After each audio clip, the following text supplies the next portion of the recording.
I know. It might look a little bit funny for me to be running back and forth from here to the choir, but it's just so fun. And really, isn't that the best part about music? The way it invites us to join in? I hope you let loose a little bit and join in this morning. You know, sing the hymns, sing along with the message for all ages, clap, at least tap your foot a little bit.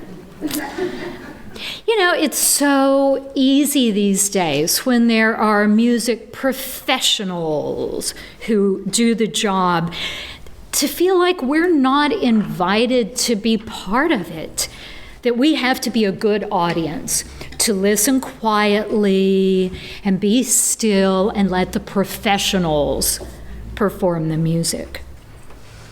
You know, historically, one of the big differences between traditional societies and industrialized societies, which have these very specialized jobs and people have a career path, in the more traditional ones, there's no concept that only a few people are trained and good enough to perform music. Everybody does music. Everybody sings. Everybody drums. Everybody, you know, you get out the violin, you have a hootenanny on your front porch. You get out the drum and you sing around the campfire. It's not a campfire, it is your fire, I guess. Here's the thing. Whether you have a good ear or not, music is built into the deepest levels of your brain. It's built into the deepest levels of everyone. Rhythm is in you, whether you think you have rhythm or not. Whether you clap on 2 and 4 or 1 1/4 and 7/8. It is still in you. Your heartbeat is the basic rhythm of your body, of your life. Rhythm is built into the oldest reptilian structures of your brain. Music is a bridge that spans the intellectual, the physical, and the emotional. It burrows under our skin and raises goosebumps. It touches an ancient memory and makes us cry. It calls us out of solitude to laugh and dance together. All of those things can happen just listening to music. And even more powerful is the act of making music, of practicing, really. Music is a spiritual practice. And you know, like any practice, it begins with our shortcomings. When I sit down at the piano to learn a new piece or to practice one that's old and rusty, I have to confront several kinds of failure all at once. Forgotten notes, clumsy fingers, missing the flow, not yet finding those dynamics that turn plink, plink, plink into music. There's a special kind of attentive openness required for practice that's actually very like a Taoist meditation. Maybe that's why they call it a meditation practice.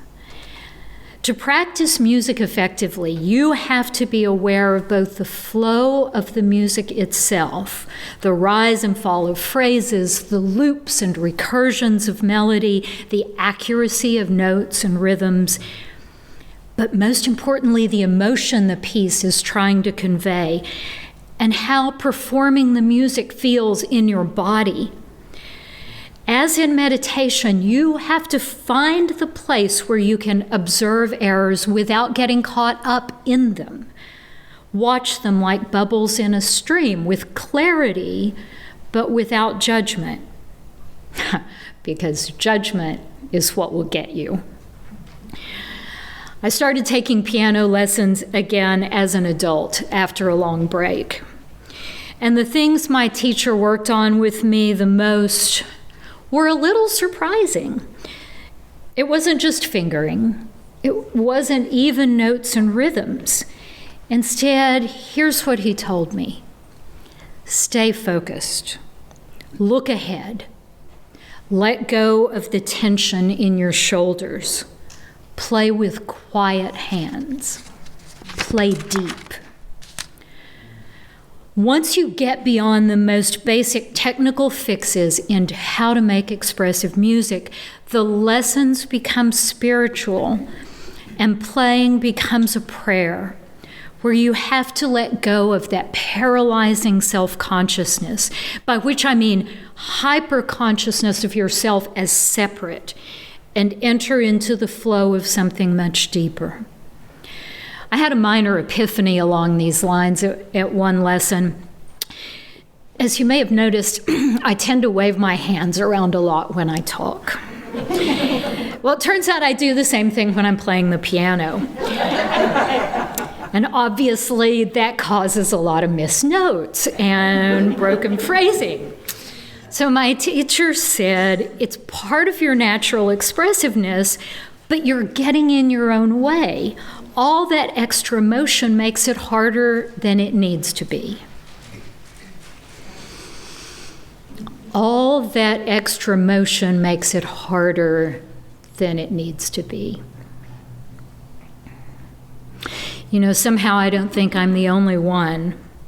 We all tend to flail around and get in our own way, don't we? One goal of a spiritual practice is to help us quiet down, stop the flailing, and allow ourselves to swim with the flow of the universe. All that flailing just makes us more likely to drown. Like prayer or meditation or yoga or any daily ritual, practicing music builds up a muscle of concentrated focus, of that special kind of open attention. Sometimes when I'm deep into meditation or performing music, I get a visceral sense of being touched by spirit, by the energy of the universe. It's like being swept into the stream of life, as if I've stepped into the flowing river of the universe and can, for a moment, float and be carried. Allowing yourself to be carried in that stream is also the essence of prayer. The best prayers are not sent like a telegram to some remote power asking for help or favors. The most powerful moments of prayer come when we step outside our own small, individual, self-centered minds and listen. You can't sing well in a choir or in a Sunday service if all you can hear is yourself. And you can't feel the power of connection with spirit that enlivens the universe and our fellow travelers if the only way you know how to pray is just to list your demands. So what I wish for you is that you have a chance to experience this holy communion, whether it is through music or some other vehicle.